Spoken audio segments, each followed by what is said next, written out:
Thank you for coming to this session in particular. It's a very interesting topic, this idea of the digital native and the digital immigrant and the differences between them.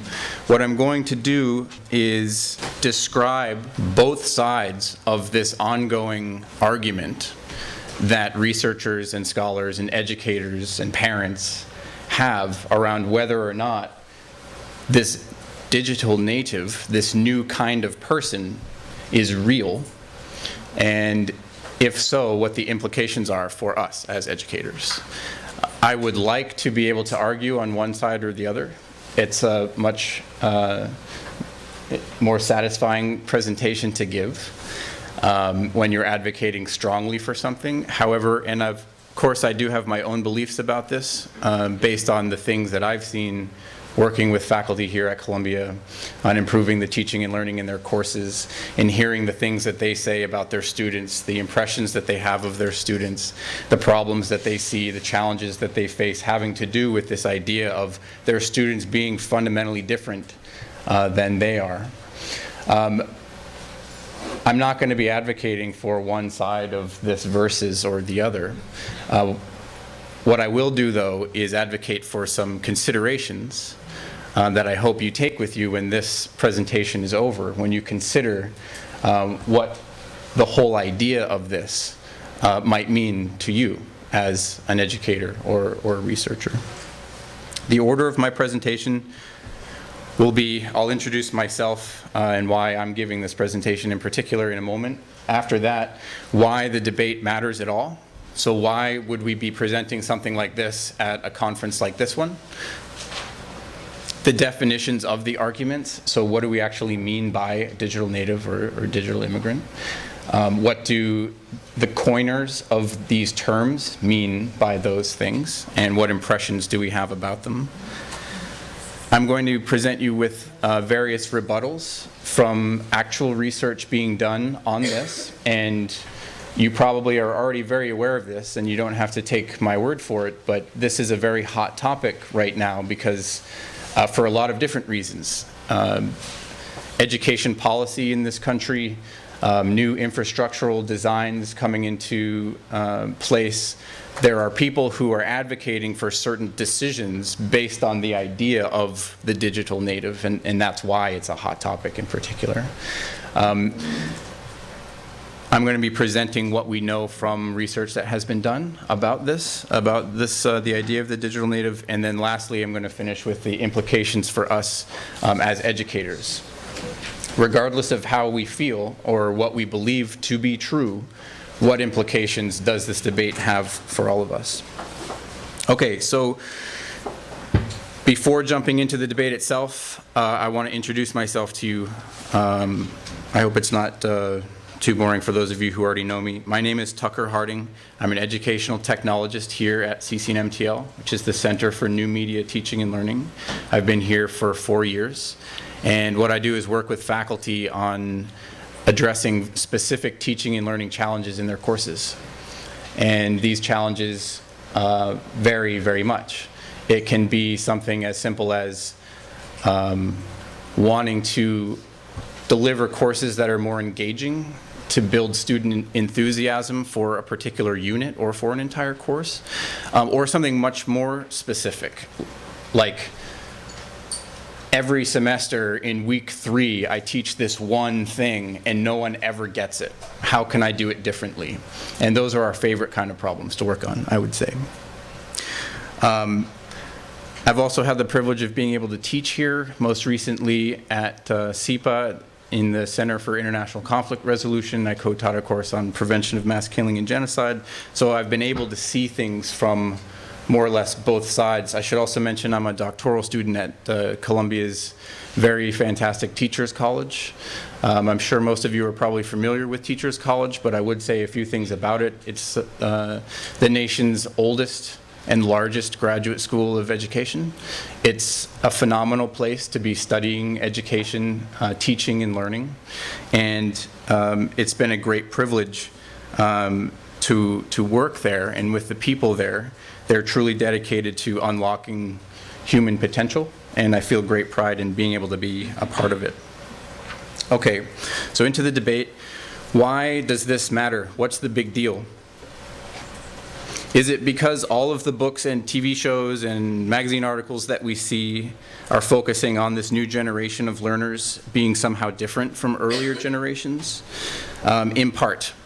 I would say it matters in part because of the media blitz, the buzz around this idea.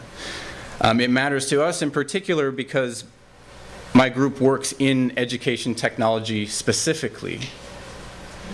So these things interest us a great deal.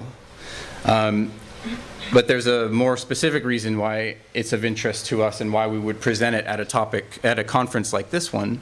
It's because our job is to work with you, faculty or educators, on improving teaching and learning in your courses, and typically with some kind of new media when it's appropriate. Frequently, faculty comment on the differences they perceive between themselves and their students. They say things like, I know that my students are also tech savvy, and I'm not.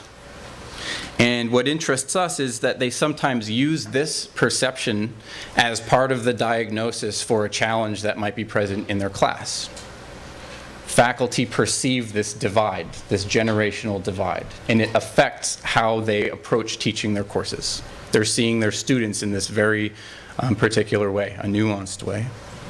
And again, it's no wonder why this would be the case with the pop literature coming out about the millennial generation and the idea of the digital native and the technological generation. We're inundated with these things. We're starting to consider all young people of being of one variety of person.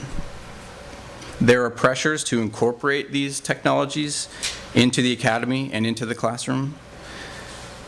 And if any of you are similar to the faculty I speak with on a daily basis, and I assume most of you are, you're probably interested to know what's happening, what these technologies are, and who this new kind of student is, but you're probably also skeptical of a couple of things.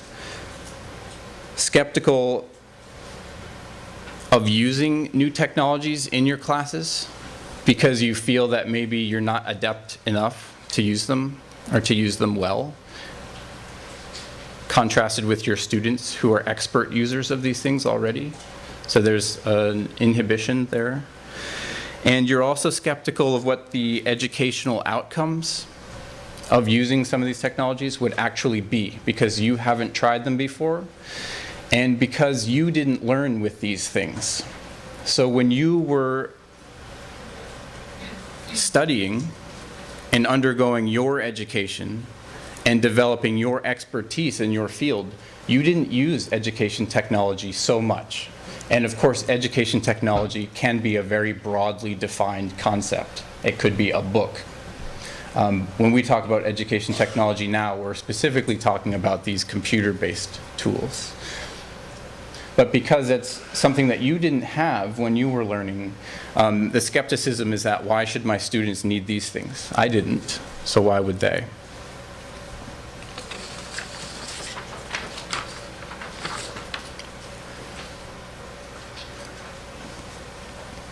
But perhaps most of all, you're concerned about being able to communicate well with your students.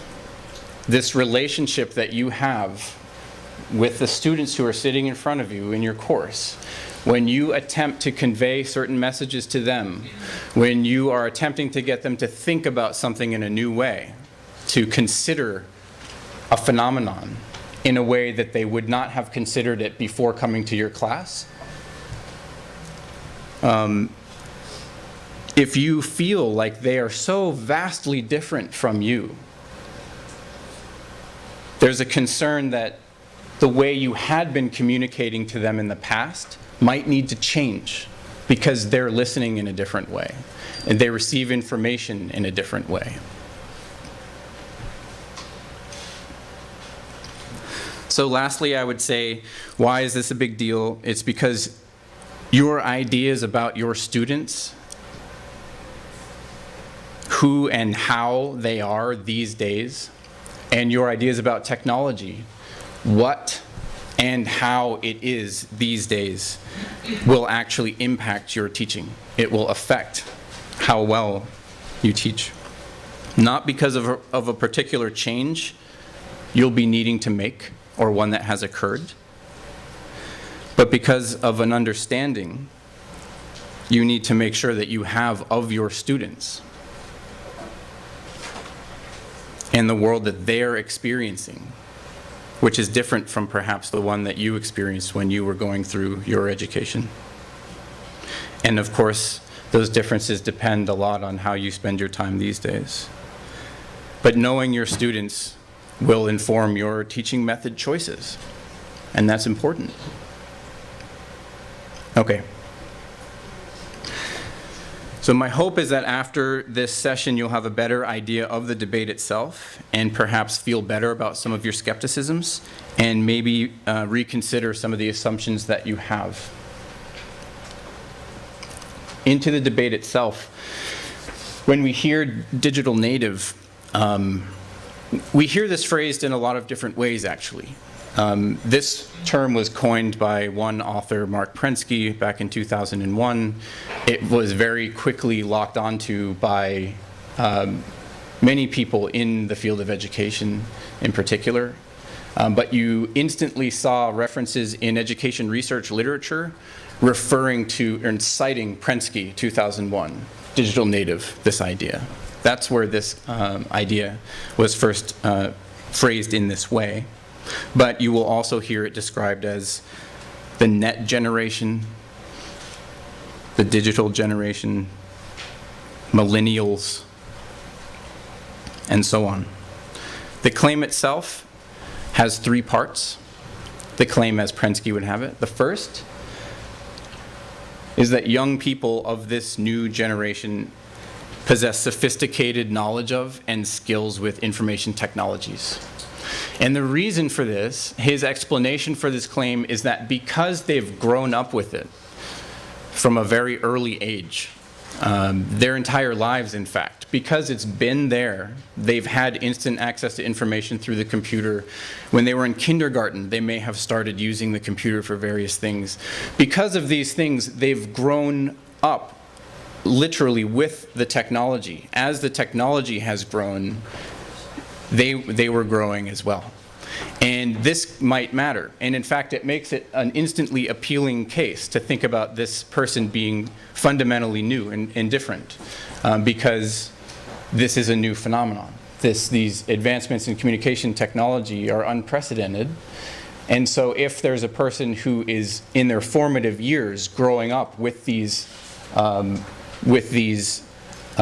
capabilities, then it's reasonable to think that they would be able to do different things. They would be able to possess sophisticated knowledge and build skills with these things that someone who did not grow up with them might not have. The second part of the claim is that as a result of their upbringing and their experiences with the technology, that they have particular learning preferences or styles, and that these differ from earlier generations. And we're going to go into each one of these specifically and look at what those style differences are. And lastly, that technology itself is not only changing the learning preferences of people, but it's actually changing them physiologically. And this might sound like a joke, but and Prensky doesn't go too deep into this idea of exposure to certain communication technologies actually having an impact on your physical neurology.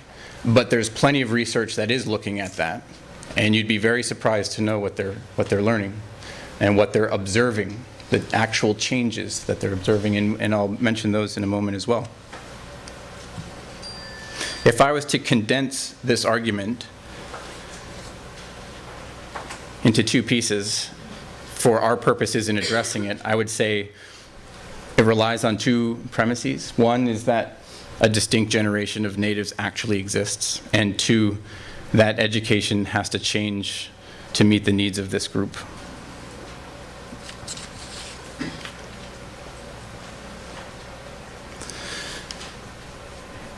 In this slide here, and this is not a visual that I came up with, but it quickly shows when we consider differences between this idea of the native and the immigrant, the things that are conjured up. If I didn't show this and I asked you if this was a smaller group and we were doing this more discussion style, and I might elicit from you your perceptions of immigrants versus natives when we're talking about exposure to digital technology. These are the kinds of things that we see. A native is more or less of a student category, and an immigrant is more or less their teacher. Fast and slow, young and old, multitasking or serial thinking. Natives are into images and visuals and multimedia. Immigrants are more into text because that's how they grew up. Now again, this is not a claim that I'm making by any means. In fact, I would disagree with this outright. But this is a claim that many would make.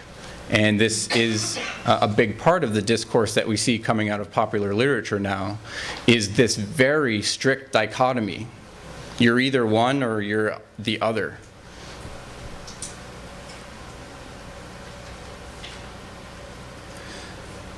To prove it to you, some quotes from some of these best-selling books on the topic coming out all the time now. I tried to find for this presentation the most recent things. I have a number of things from 2008, 2009, and also this very year. Palfrey and Gasser in 2008, this is their take on it. They have a sophisticated process for gathering information from the web that allows them to develop a deep understanding of current events and issues. They're interacting with information in constructive ways. They're perfecting the art of grazing through the huge amount of information that comes their way on a daily basis. Tapscott in 2009 in Growing Up Digital, which you might be familiar with, says that they are the new scrutinizers. That given all of this information that they're exposed to, they have the ability to distinguish fact from fiction. They have a high degree of literacy, media literacy, when it comes to the information that they're consuming on a nearly constant basis. And it makes sense when we read these things, a lot of us will nod our heads quickly. You think about young people that you know. You think about your nephews and nieces and children or whatever, and you think about how much time they spend in front of computers and surfing the web and finding stuff out and reading news and all that stuff. It's kind of an intuitive perception that these people are sophisticated in their use of it. They go through things so quickly. They browse fast. They can recall the things that they've seen. They read discussion forums. They know what current arguments there are about certain current events and things like this. But something that we have to be very, very aware of is that as appealing as it is and as easy as it is for us to be reading these anecdotes from these popular authors, there's a whole other category of discourse, and it comes from scholarship, actual scholarship, the research lab, where people are starting to construct experiments to figure out of these claims which ones are valid and which ones might be more than meets the eye or less than, depending. I have some links to, again, I tried to find the most current things. There's lots of literature now coming out about these. This is one that just came out a couple of months ago. And the reason I'm showing this one is because it stands in direct contrast to the statements that I just showed, the quotes that I just showed about sophisticated consumption. To summarize it very quickly, they investigated how young adults at a US university look for and evaluate online content. They found that the students they studied displayed an inordinate level of trust in search engine brand as a measure of credibility. Over a quarter of the respondents mentioned that they chose a website because the search engine had returned that site as the first result, suggesting considerable trust in these services. In some cases, the respondent regarded the search engine as the relevant entity for which to evaluate trustworthiness, rather than the website that contained the information itself. In Google, we trust. Only 10% of the students bothered to verify the site author's credentials at all. These are university students. This was an open survey, and the sample was very large. These findings suggest that students' levels of faith in their search engine of choice is so high that they do not need to verify for themselves who even authored the pages. And so on.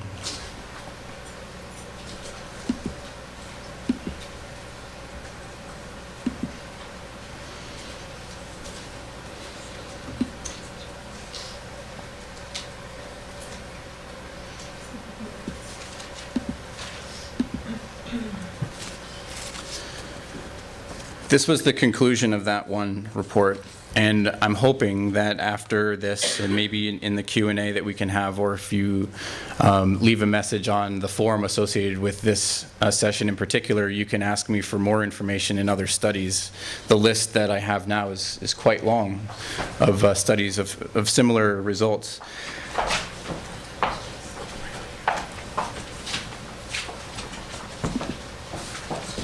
I would move from that, in the interest of time now, over to the second claim, which, if you recall, had to do with learning differences in particular. So the first one, we're talking about sophisticated use of these things, assumptions that people have, and studies showing that actually these digital natives show far less sophistication in their use of these things than we might assume. And so the second claim, again, is that their learning styles have changed. So we'll now look at this. Why would we think this is the case? When we see young people using, or any, when I say young person here, I'm speaking about anyone in education pretty much. Any student who might be under the age of, say, 30 or so. We see them doing so many different things at the same time. We see them with a video game open on a handheld, a cell phone on the table, dual displays from their computer, one showing the news, one showing the essay that they're working on, and then a Kindle with some PDFs that they have to read that they're using to do the essay. And in one of those windows somewhere might be an instant message box, and in one of them might be an email box. And we see this on a very regular basis, and we do it ourselves too. We do it ourselves because we can, and that's, in certain ways, it makes you feel like you're getting a whole lot done, and so you just do it. You want to feel busy and look like you're well connected.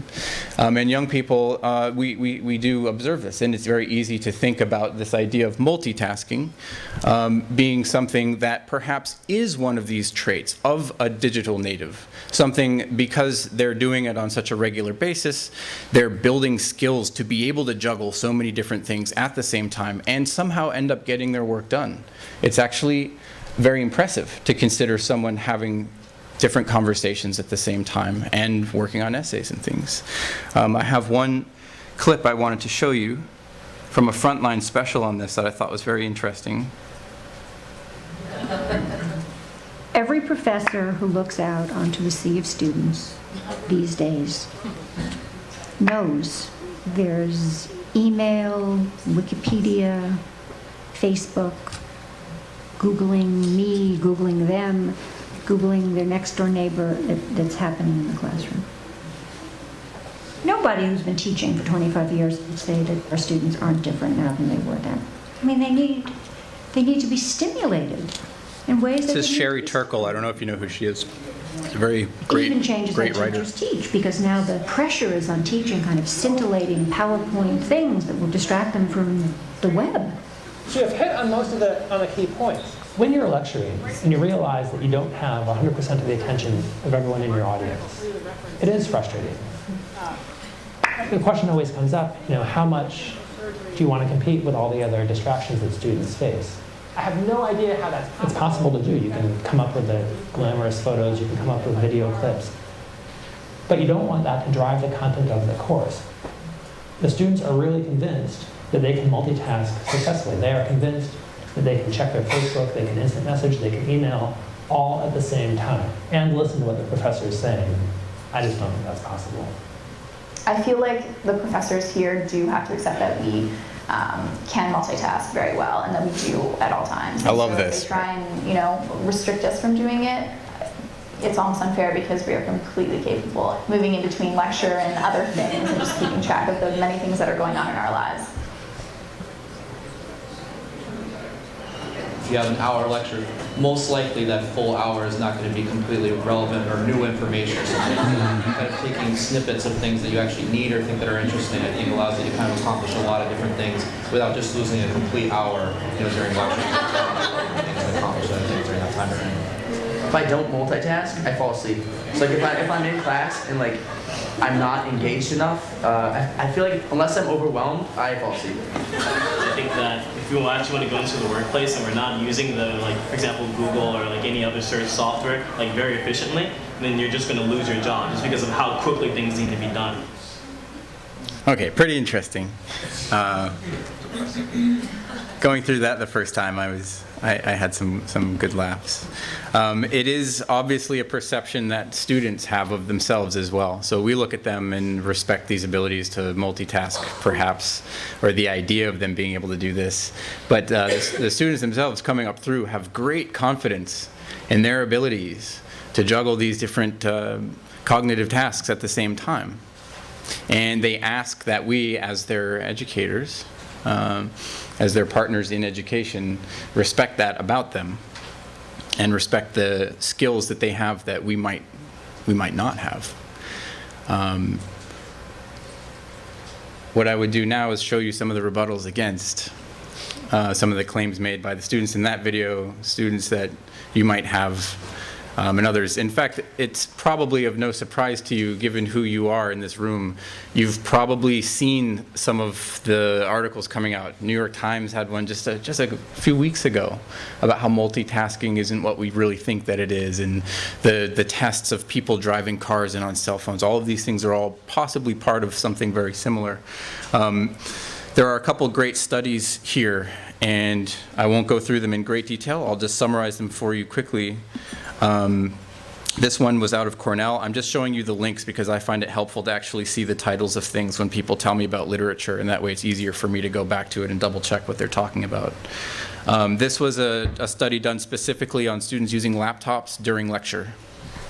Something that I think a lot of people had been waiting for a study to be done on. I get asked very frequently from faculty here how I feel about that. If my students all have their laptops open, is it okay for me to tell them to close them and that it's not allowed? It's a difficult question to answer. In this study, students in an upper level communications course were subjected to this experiment.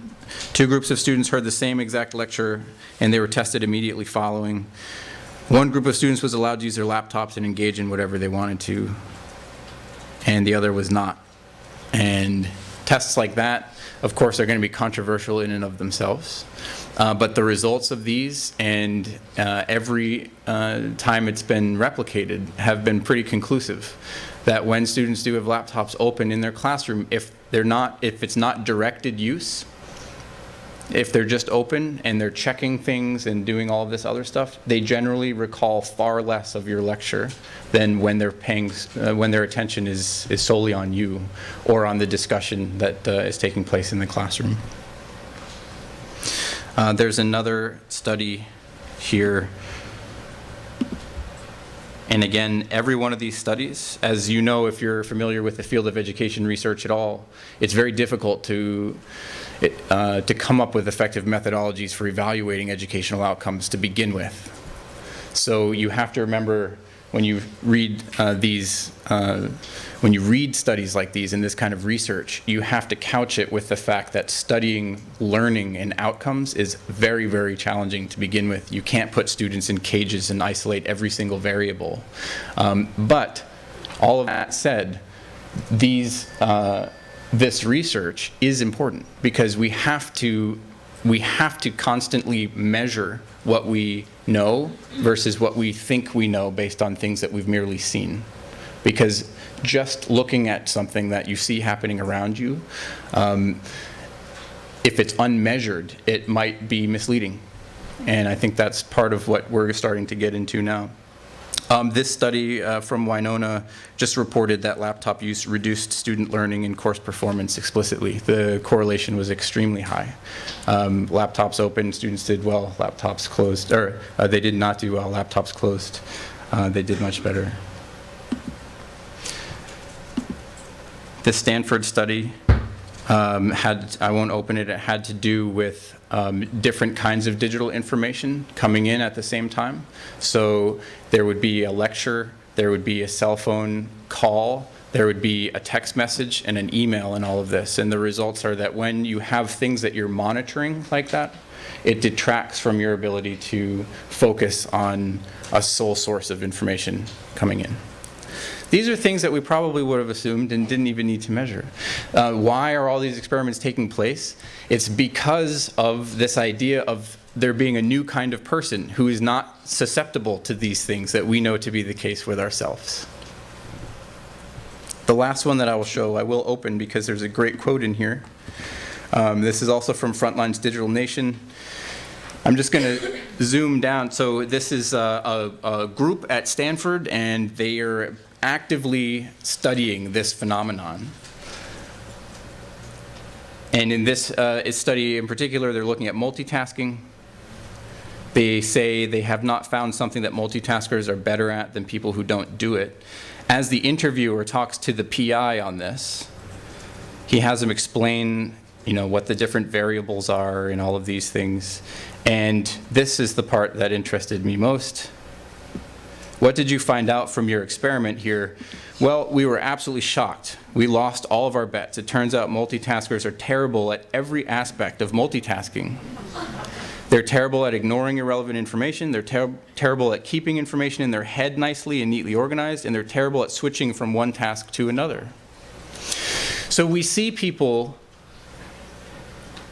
multitasking if we were to accept that term as being descriptive of doing more than one thing at the same time. We see people doing this and getting things done. But if you take a step back and look at how much actually got done and how well it was done, the results are pretty conclusive right now, actually. It is actually faster to do one thing and finish it, and then the next thing, and then the next thing, rather than trying to do everything at once, depending on what your objectives are. And of course, these are all, this is filled with other variables and things. It really depends on what you're trying to accomplish. Having more than one conversation at a time, for example, is of course possible to do. The quality of it might be difficult to measure, but depending on what you're talking about, if you're talking with your sister whose boyfriend has just broken up with her and you're trying to be there and all of this stuff, and you're talking with someone else about a very hot philosophical topic, you probably will not be performing at your best in both. It's just we don't have the wiring to be able to do this. Okay, so that section just had to do with multitasking in particular. The reason I chose to present that today is because it's one of the things that comes up so frequently as one of the changes. We'll have Q&A at the end if you want to hold. Just another quote to put up here, and I hope it doesn't seem like I'm too one-sided. I am trying to show both of these things, these claims and their rebuttals equally.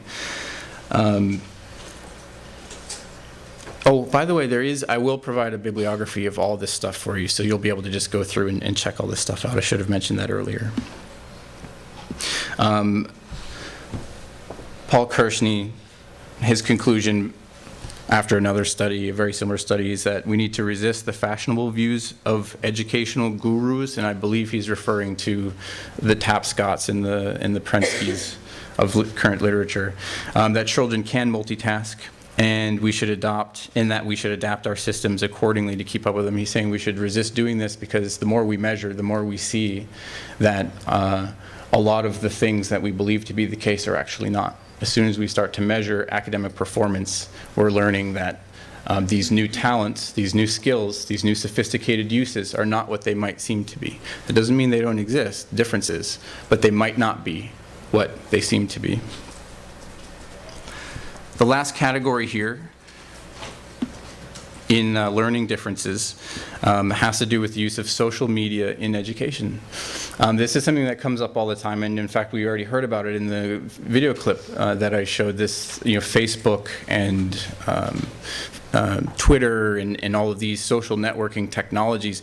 There's a huge push now to incorporate those things into the classroom. And if you ask why, it's because we know that people are using them all the time on a daily basis, especially younger people. We know that they're deeply enmeshed in these applications. We know that it can constitute a huge part of their life.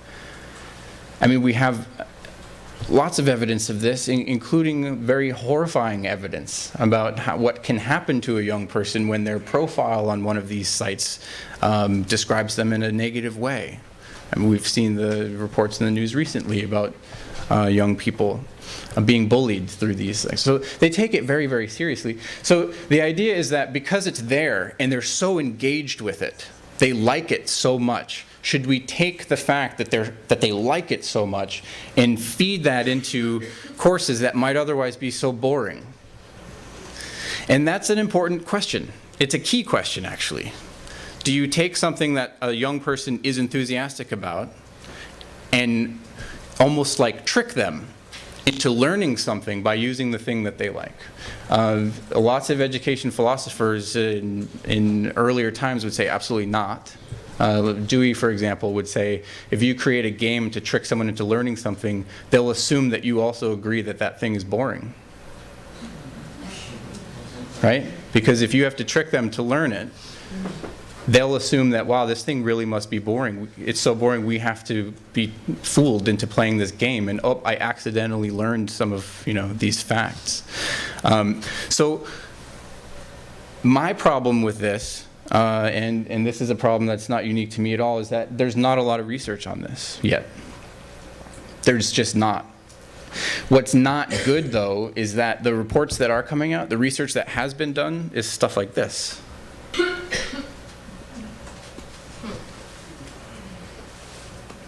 And you see these things all the time now.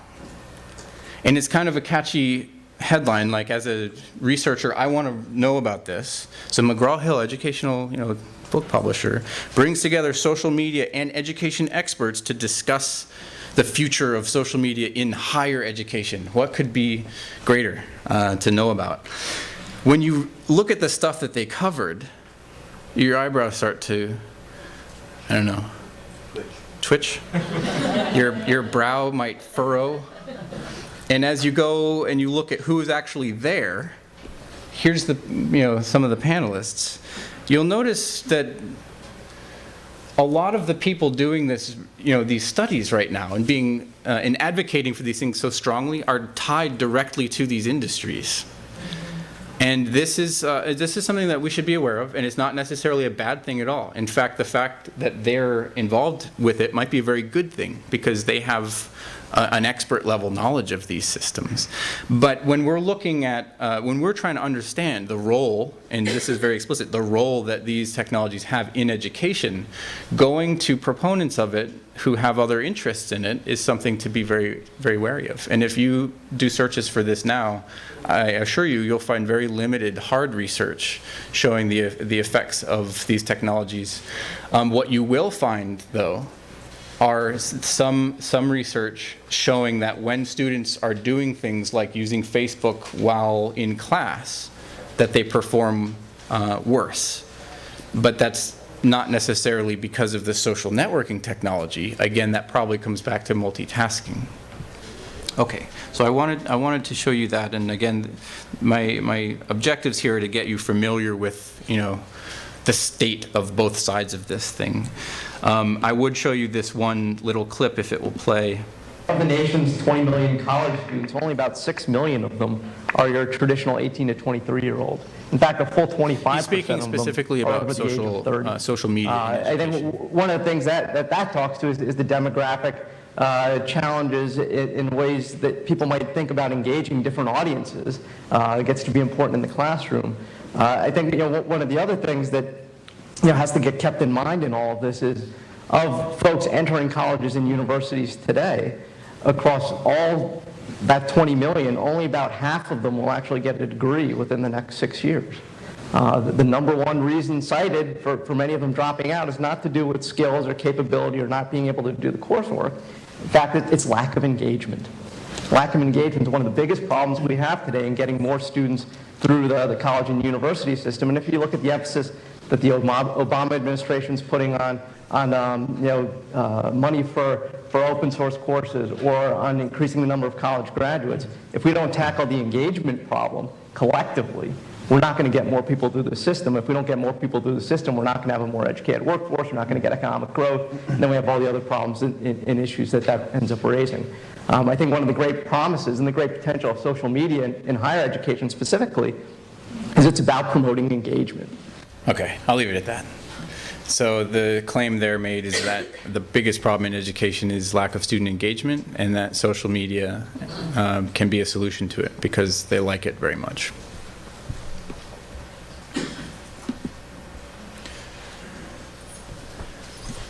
There are academics and researchers looking into this issue, and they're scrutinizing it. And again, the studies there are very few empirical studies, but you're starting to see in the landscape now a lot of very insightful commentary from people who are recognizing some of the traps of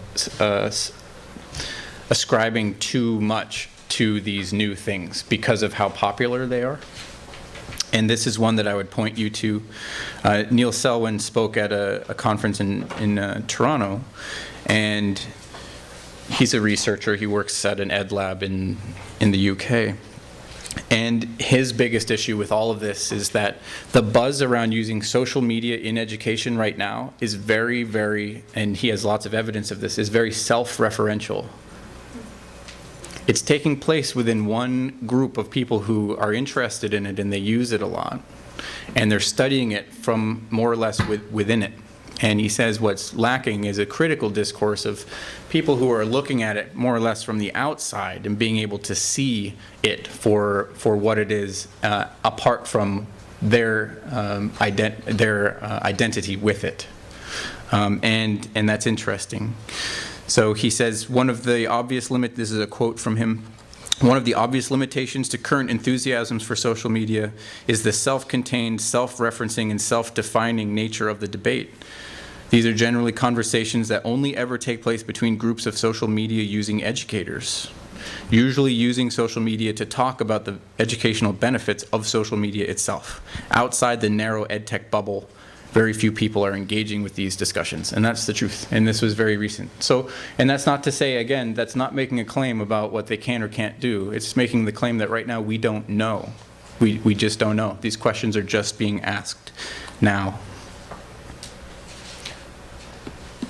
Almost done here. Okay, the third claim had to do with brain mutation, and this is my favorite part. There are a couple of things that I would show, and I realize that when I talk about, I'm very interested in this idea of neuroplasticity. I don't know if any of you have been searching around for this, but it's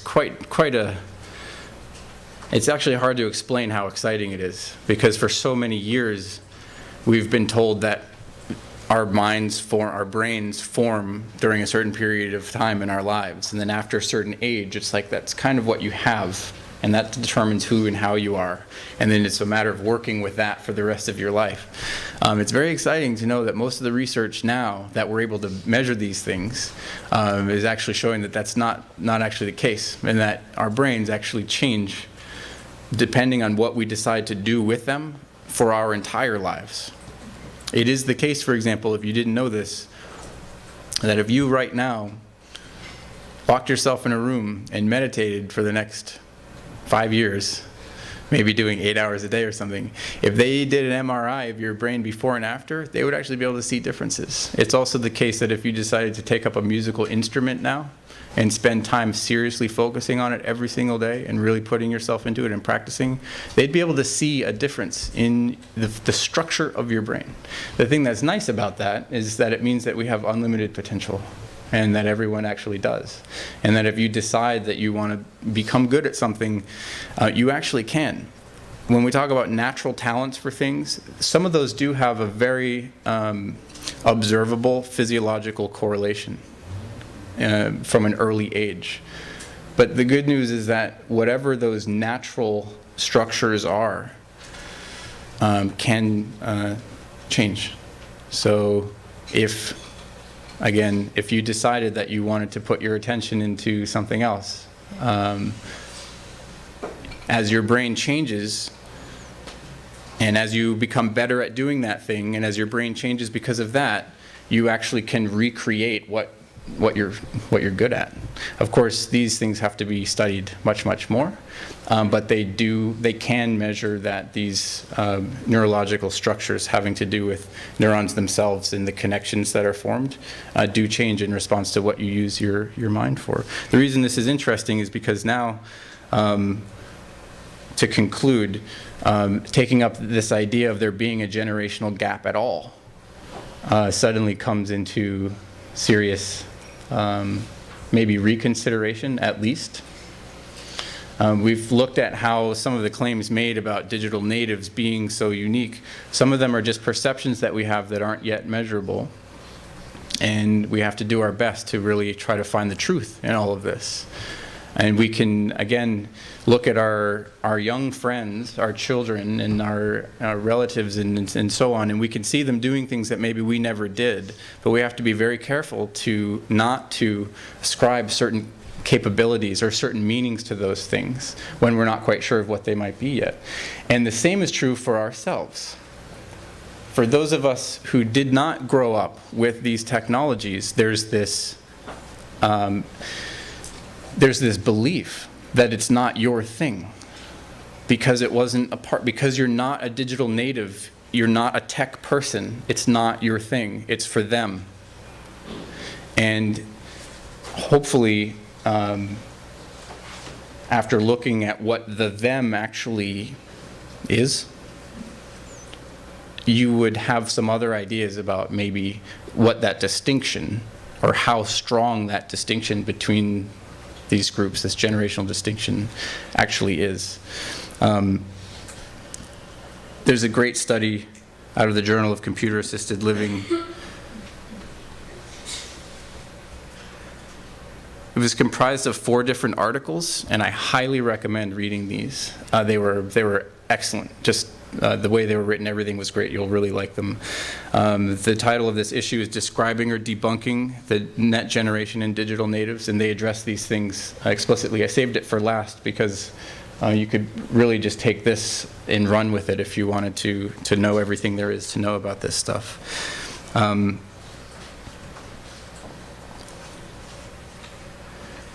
They essentially conclude, and I'm just going to, I guess I can't highlight this, but if you see where the mouse is here, you can very quickly get a sense of where they ended up with this thing. Overall, the claims made for generational change in the existence of a distinct net generation composed of digital natives appears to be a gross oversimplification. It's this dichotomy between these two groups was something that was so easy to end up with until you started to scrutinize what those differences actually were. And now you can see that it's not actually a safe way of describing people, to use this generational divide. Young people are good at technology and older people aren't. It's not safe to say that with confidence, not if you look at the evidence right now, the evidence that we have so far. And what does this mean for you? Well, as educators now, when you approach classrooms with students, keep in mind the assumptions that you have about them as people and how they are and who they are. Be skeptical of the things that are coming out, describing them in these new and fantastic ways as being new people, cyborg children. They're not. And in fact, I mean, it might be safer at this point to take away digital native as a generational term and just refer to them as young people again. Young and distracted. Young and distracted, perhaps. I mean, obviously. It's nothing new. Yeah. The ending message is this, and then we'll do Q&A for 15 or 20 minutes. The world is changing very quickly. We know that these communication technologies are all around us, that it's unprecedented, this kind of change in communications technology. And again, thinking all the way back through the millennia, the different major advancements that were made, I would say, and I mean, who am I to say, but this is clearly an important moment in human history, an important change that these technologies are so ubiquitous. It is certainly the case that something of this magnitude has not existed before. But we don't know what will happen with these things. And it would be very difficult for us to be confident in making predictions about what will happen to students and education because of these technologies. Because so far, every time we've tried to do that, from the invention of movable type and the printing press to radio and TV and all that, so far, every time we've tried to make a prediction about what the impacts of these technologies will be in the classroom and on students and learning, we've been wrong. It's usually unintended consequences of things that really end up changing our societies and changing our world, and I would vouch very strongly that that same will be the case for us now. But regardless of not knowing, regardless of all of these unknowns and these mysteries about what the impacts of these technologies will be that we see around us all the time, beeping at us and everything else, regardless of all of that stuff, you are very much a part of all of this. You are no less a part of it than a digital native who grew up with it. It's simply not the case that they have some kind of privileged use over this stuff or deeper understanding of it than you could have. It's just not the case. The idea that it's the thing of a new generation and that digital migrants are left behind or foreign to it or not included in it or necessarily less adept because they didn't grow up with it, hopefully that's much less convincing to you now. My group here, we deal in education technology specifically and explicitly. We are learning what these technologies are and what they do. We're learning by trying new things with different kinds of teachers and students in different kinds of courses here.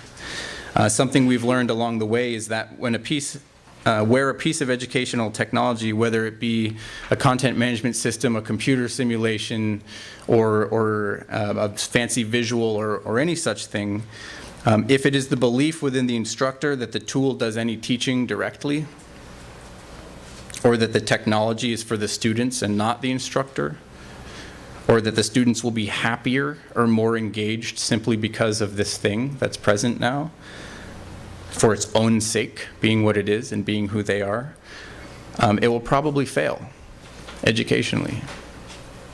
On the other hand, where the technology is used purposefully by the instructor because it helps accomplish a specific teaching and learning goal, whether it be reading a text more carefully or more closely, aiding the understanding of complex relationships, generating experiential knowledge by being able to do things in a simulated space where you can learn consequences of certain decisions but without having to do it in the real world where the consequences might be dire,